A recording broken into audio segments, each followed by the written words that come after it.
coming into the one thing now.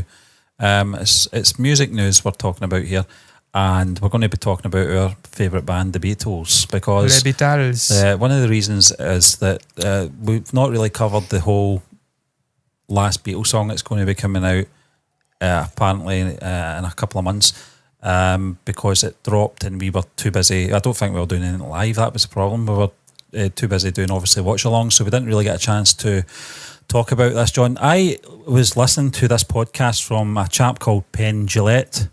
It's a podcast on Apple Music. Gillette. Which is weird.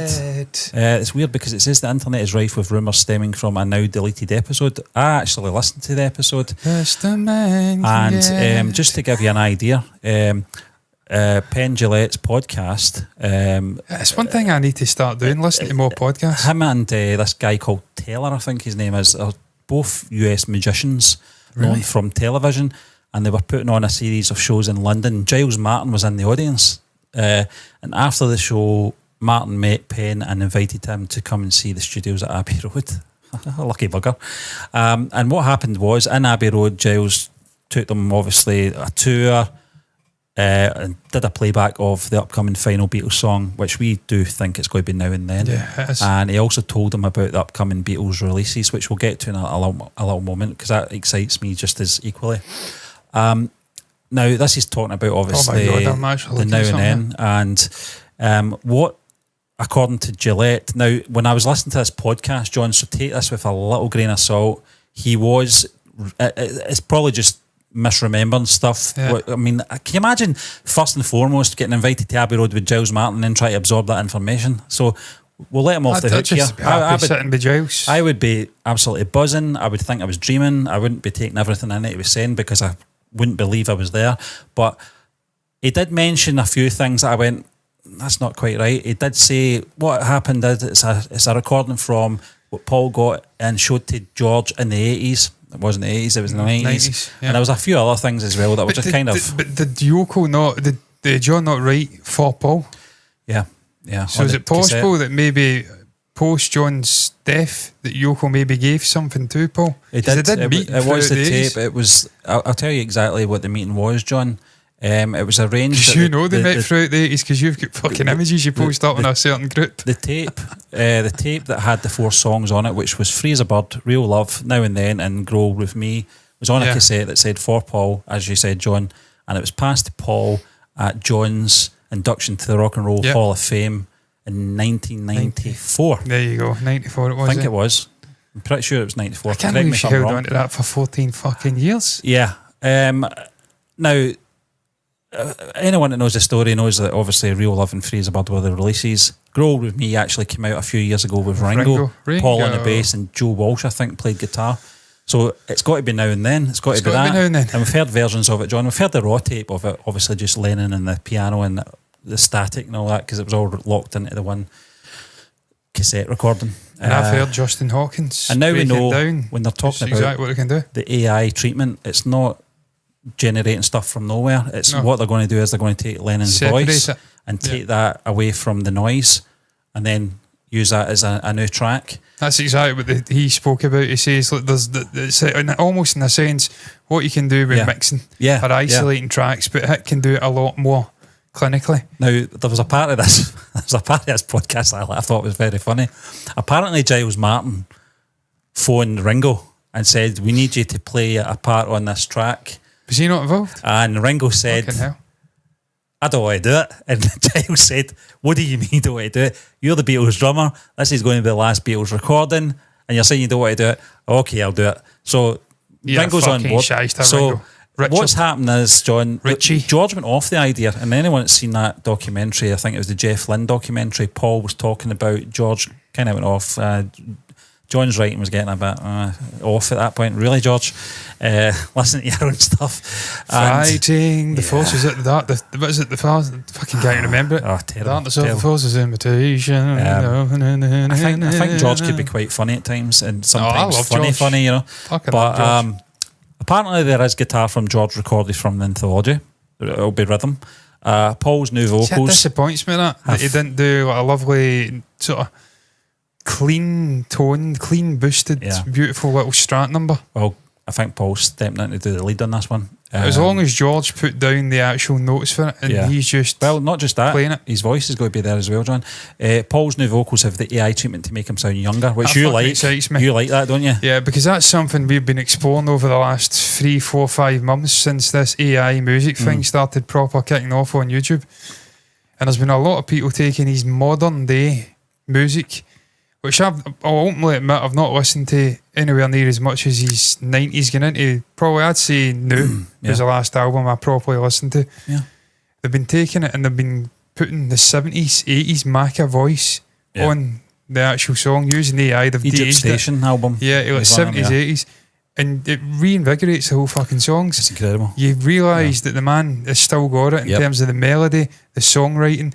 It's just that his voice is weaker now, which happens. He's in his 80s. Yeah. So what they're doing with that, and this is just shit kickers in the fucking street. This isn't guys that have got access to top quality like algorithms or even Peter Jackson stuff. They're delivering a whole new listening experience with modern day McCartney music. And we joke, Stephen, wonder if Paul will get in about this, because he knows that he's still musician wise fucking one of the absolute goats. He can play 40, 50 different instruments. Oh, he's incredible. But his voice with age is just not quite what it was. And it looks as though he is tapping into it. Proves he's human, John. But the next part is John Paul and George Harmony's vocals from Because. I think it's an outtake from Because. Have been repurposed as backing vocals for Now and Then, so that introduces George into the harmonies. I always felt Paul and George's harmonies were the best. And I think you've heard you've heard that fake Now and Then, haven't you? The fake one that was composed. I can't remember what I can't remember what the channel's called, but that was decent. I don't know if you know this though. Now and Then, all those ones that were on YouTube for over a decade have all been pulled. There you go. It's confirmation. So, and that version that we're talking about had the harmony vocals from Because Everybody's Laughing. That it had that at the very end, as I recall. So I think they have heard that. I think they've heard that and went, that's fucking good. There are orchestral and horn overdubs. That will be Giles Martin's division. Ringo didn't want to drum on it initially, but eventually came around to it, as we know. We'll talk about the red and blue stuff, John, in a little moment. But Ringo has already confirmed that George plays rhythm guitar on the track, of course, prior to him abandoning further work on the track and calling it rubbish. We have our doubts, but he has been using auto-tune lately, so who knows. A YouTuber previously did just that. Weird if they repeated that in the studio. I think that's what they are doing. I think they are going to. I don't think they're going to light for light, but I think they took it, as you said, inspiration. No, John. But they'll do something a little bit more subtle with it, won't they? Yeah. I mean, it's Giles Martin, a man we used to kind of slag off Stephen back in the day, but we've warmed him because he's a cool fucking guy and he really does know what he's doing in a studio. And what he's been doing with access to that Peter Jackson technology is just remarkable. That last remix was it was incredible, unbelievable. John. Yeah, Revolver, And the way he broke it down, he positioned the tracks, the instruments in a way where it sits you in the middle of Studio 2, Abbey Road, where they would have been. If you're listening to it with fucking Dolby Atmos, spatial audio like Shadow, you can almost shut your eyes and picture where they are in the studio. And as opposed to this just binary stereo, left and right, and you're sort of limited to what you can do with different instruments. They're stuck on one side and that on that side. He's freed it up. And I just think the guy's a fucking genius. He really is. John, we saw that in the World War I documentary. He shall not grow old. Which I thought was incredible, the way he was able to separate stuff, animate still pictures and join it together. Just the technology. I think it's called MAL software. I think it's Peter Jackson's MAL software. That may have been early AI because they were filling in frames. They were drawing in frames to make it more fluid. I assume what the next frame was. Because it was jerky because of the camera. Now, I'm going to jump now, John. Because that obviously does excite us, and I'll get your thoughts on that in a little moment. Will you buy it? Of course I'll fucking buy it. Will you sit up all night waiting for its premiere? I'll buy like it I did for Fraser Bird. Now, the interesting bit about the new song as well, John, will it appear on the new Blue album bonus track alongside Freezer Bird and Real Love? I'm going to search that up. How interesting would that be? The Blue album and the Red album, so I can get track listings. Because I'm intrigued. It's been a while since I've actually had a little gander at it. And then we'll go to Red album. Well, we'll get right into it as well, John. I think it's basically the singles, isn't it, really? Well, I'll get right into this now then, the second part of this conversation. And it is all about the Red and Blue albums. And we can get back to, obviously, the Now and Then stuff obviously sporadically. But John, this was the other part of the podcast where Giles mentioned this is the next project. We all assumed it would be from Revolver right into Rubber Soul because they're working back away. But they're doing the Blue album, they're doing the Red album. These were the first two. Rubber Soul. That's one of my favourites. These were the first two Beatles things I had in terms of records. Was the Blue album and the Red album in the early 90s. Yeah. And as most people know, I think in the Red album the first 4 or 5 tracks are in mono. They were never recorded in stereo. That's interesting. So there's opportunities there, isn't there? Yeah, there is. I like the mono stuff. Yeah. I didn't realise until they released those box sets. I think it was free. You had a vinyl release because I know Dave Grohl bought it and just left it with his daughters. Yeah. His daughter's now a singer, by the way. She came on the stage at Glastonbury. Wow. Fucking couldn't believe it was her. It was actually his daughter. Yeah. She can sing. Loves the Beatles, but also you had the stereo release that I bought and the mono release. Yeah. And listening to the mono stuff on YouTube, incidentally bootlegged, I'm not even going to lie, because I couldn't afford to buy the two at the time, and I'm not going to buy it now. I couldn't believe the differences in some of the songs. The mixes were totally different. Yeah. And the mono releases, because that was the dominant sort of medium at the time. Yeah. It wasn't stereo until the later era of the Beatles when it transitioned to stereo. So stuff on fucking Magical Mystery Tour and Sgt. Pepper's, Lucy in the Sky with Diamonds, totally different mixes. Lucy in the Sky with Diamonds. Yeah. Totally different singing, totally different instrumental stuff going on, completely different songs. It was unbelievable. So I don't know if that's the same with this. I don't know. I've not actually listened to it in a while. I mean, it's a lot of information for Giles to be working on, isn't it? It's not just one album. You're talking, it's probably about 4 albums. It's almost like the fucking back catalogue condensed as well. Yeah. I mean, like John, I know a lot of people, I think a lot of people didn't like the mixes that initially were released from these ones, and I know in a way they weren't Red and Blue official. album, They weren't official. They weren't official Apple releases. I think was it EMI that released them? The best covers of any Beatles album, though. I just love that bookending, the beginning and the end. They're in the same spot. Well, the intent was obviously for Let It Be album to that'd have been done. That would have been incredible. Yeah, that would have been absolutely superb. I don't know why they didn't do that, but then I don't know. Fucking blame Phil Spector for that. Exactly. It was an iconic fucking cover, isn't it? I mean, I love the Let It Be stuff. Yeah, you look at the track listing, Stephen. I mean, I'll bring it up if we don't get fucking copyright claim by the Beatles for bringing up a fucking track listing from Wikipedia. I'd imagine we'll be gold there. Yeah. But, I mean, you look at that. I mean, that's also this is the fucking we'll go 1962, 66. Yeah.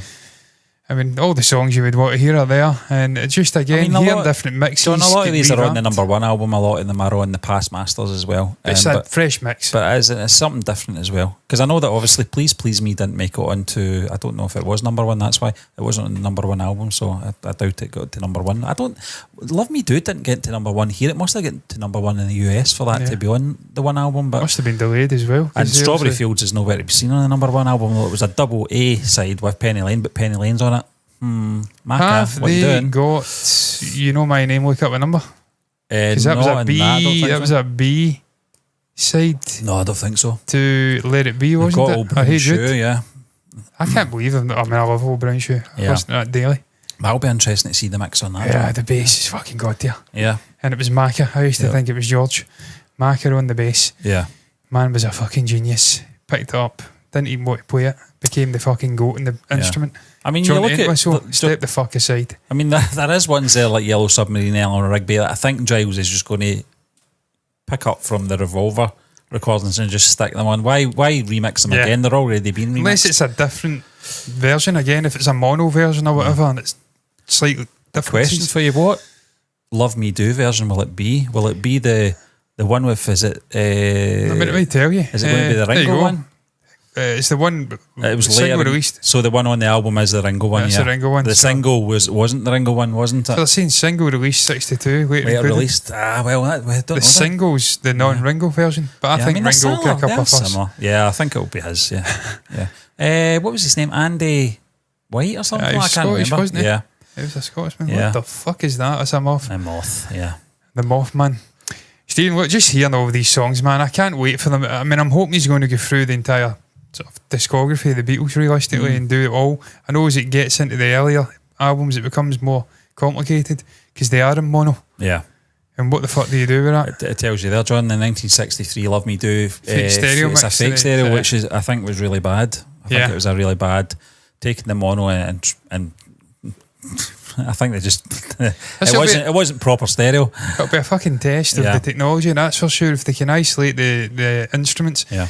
But then there's also the danger, John, when you start getting. Do you know how deep they go with this? I'm sorry to interrupt, but do you know how deep they're going with this? And just getting back to the now and then, I read, and I don't know if it was perhaps in the podcast or not, but I read that the recording they're using from John Lennon's vocals, they took his vocals out, but they had to remove, obviously, the piano, and they had to remove the static, but they also had to remove a TV that was playing in the background. That's how crazy deep this AI goes. How did they even isolate the TV? That's mad.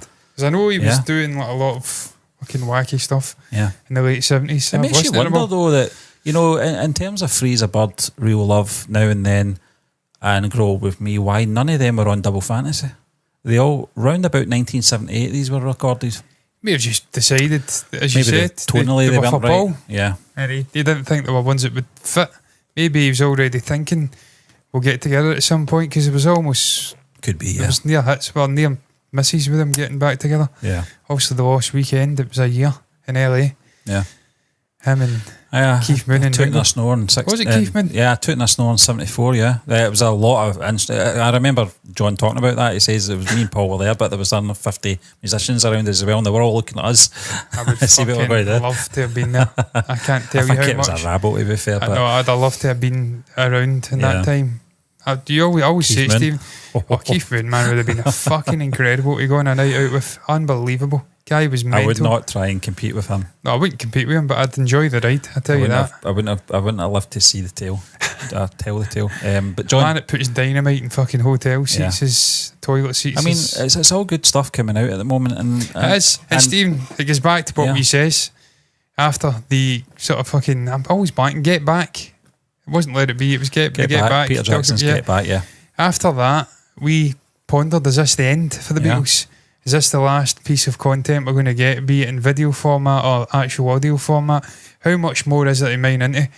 Obviously, Giles has been going back and remastering, but now you're starting to get a new song coming out, and it just shows you there's always something there to be give a new lick of paint.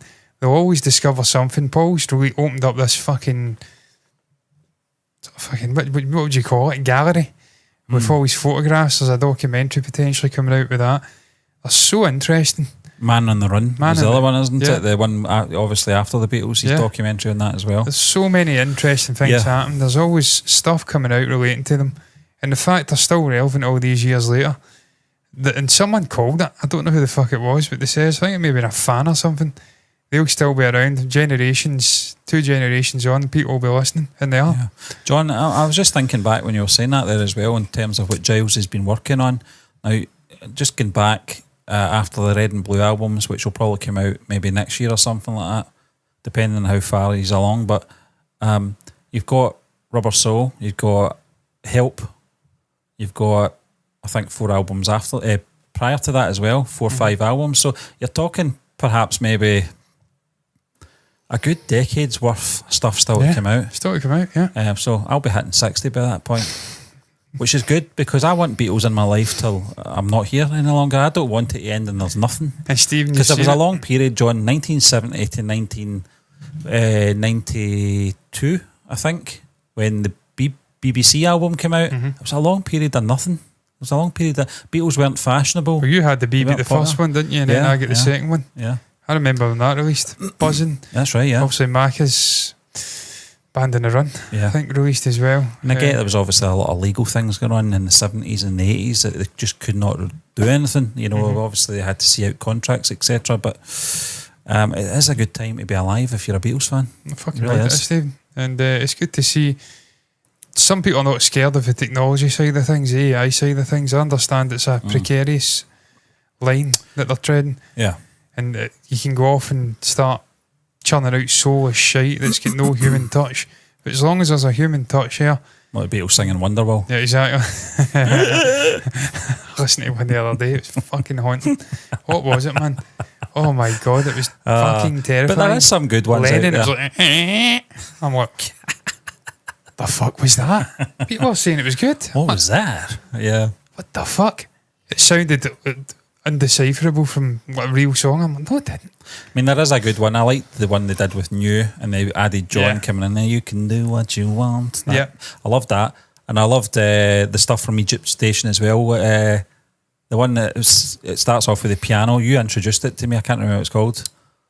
I can't remember, John, but it was the one where it's all right. Bloody wasn't it, man? I can't remember what it's called, but you introduced it to me, John, and there is some good ones out there, but it is that I don't know. That's it. I don't know. Yeah, it's a good song. It's a good song, good Paul McCartney song, but they made his, as you said, they made his voice De-aged it. young and that, they de-aged his Yeah. voice, and it just sounded incredible. And you see how fucking great he still is. I'm like, that sounds like round about the time he was doing Maybe I'm Amazed.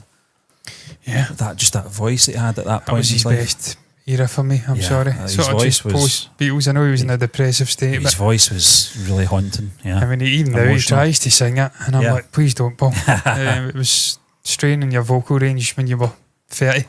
Yeah. Not even 30. What are you looking forward to the most, John? You're looking forward to the new single? You're looking I'm forward looking forward to to the these new mixes? single the Yeah. most, Stephen, because Yeah. it's fresh, it's something new. Do you like And that it's- song though? I Do you like fucking Now do and like Then? I do like Now and Then, yeah. Yeah. I think it's good, Stephen. I'm fucking Lennon. Do you think it's quite sycophant. poignant the fact that, you know, I'm a John Lennon sycophant. I John- like everything he fucking put out. John Lennon's last words to Paul McCartney was "Remember me every now and then." Yeah, So Stephen, I it think was there's his last so words to him. many little things like that. Yeah. Even the little, I mean, I keep mentioning this, there's probably no connection in this whatsoever. I think it was just a word that Mackie was using at that point. Drag. Yeah. I get back to, I think it was, what was his song? Misery, I think it was. I don't know if it was that, but there was a reference and they used that word. And I'm like, in my mind, I think Mac is that deep. Yeah. He's probably went back and got thing with that, and it's like misery. Yeah. The connotations with misery. Yeah, I don't think people picked It's up on that at the gonna time. be Yeah. a drag, misery. I'm thinking he's going back to that. It's a drag. He's probably Yeah. listening to it. Yeah, you Probably- get pillared for it, John. He went into the He- studio and fucking Yeah. lost himself for half a day. I think most people that know Paul's feelings towards John, despite the business stuff, It was remained that- the same. That whole thing was a nonsense. Yeah. Going up to a guy the day he's fucking one of his best, his friends, Yeah. a guy who was like a brother to him, Yeah. has been assassinated and asking him his opinion. What do you think he's feeling? Yeah, You silly fucking questions. clown. Leave Yeah. him alone. Yeah. This is a problem, and it's something that's growing worse and worse And to with be modern fair- day To society. be fair to Macca, he's always admitted that he's not the best in front of cameras at showing his He's emotions. not the best at showing emotions, Yeah. period, Stephen. You read his book and Yeah. the losses, I think it was his mother. Yeah. He was hard. He didn't like grieving. He had problems with Yeah, grieving. the first thing he asked his dad was what we're going to do for money. Yeah. Yeah. Yeah, he had And, issues with grieving, yeah. and everyone Yeah. grieves differently. Yeah, that's it. Doesn't mean he's not feeling it or he's No. being insensitive. It just No. means he's a human John being watched and he that grieves video differently. where I think it's Desert Island Discs where he picks one of John Lennon's songs from Double Fantasy, Yeah, Beautiful Boy. beautiful boy, and he's crying. He's Yeah. turns his head away from the camera. He can't handle it. Yeah. So, in Yeah. short, I do like Now and Then.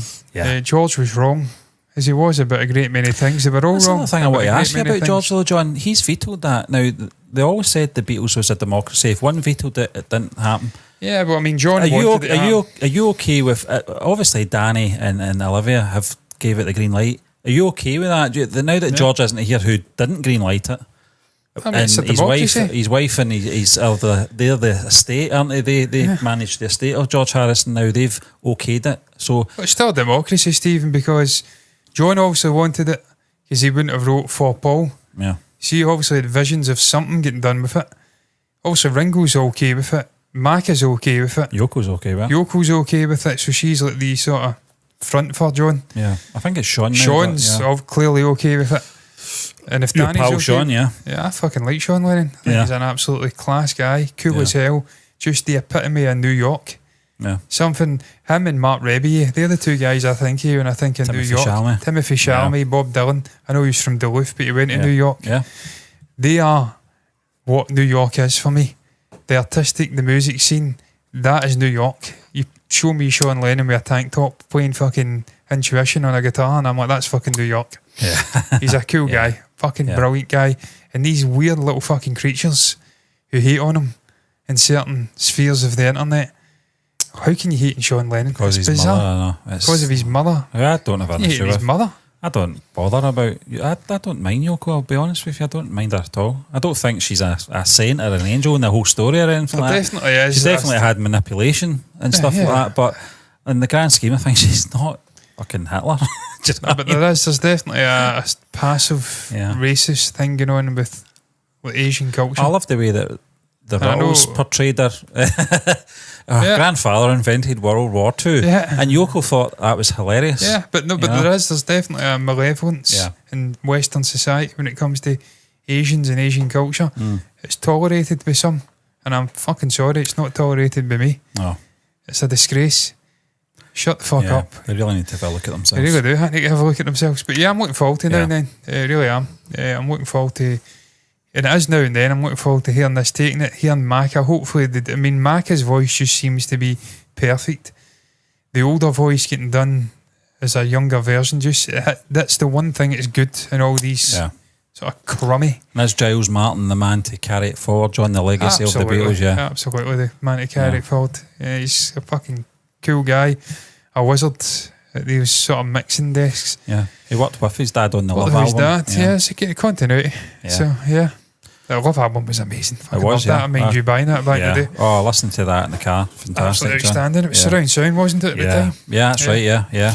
Just my one regret is they didn't take that theatrical experience outside of that Vegas. Yeah. If they brought that into it, and in fact, if they do bring it onto it, I will be there. Yeah. That at the Hydro. Even watching the actual performance, the circus performance, that'd be entertaining. The experience is incredible. But having those speakers built into every individual seat and listening to that. To this day, Get Back's one of my favourite Beatles songs, and that's the best mix of Get Back I've ever heard. The guitar from John is just unbelievable. Yep. And I actually need to go and listen to that tonight. Yeah. Because I've not listened to that. So we're signing off, folks. Yeah, I'm going to listen to that. Yeah. Because that is the greatest fucking Get Back version ever.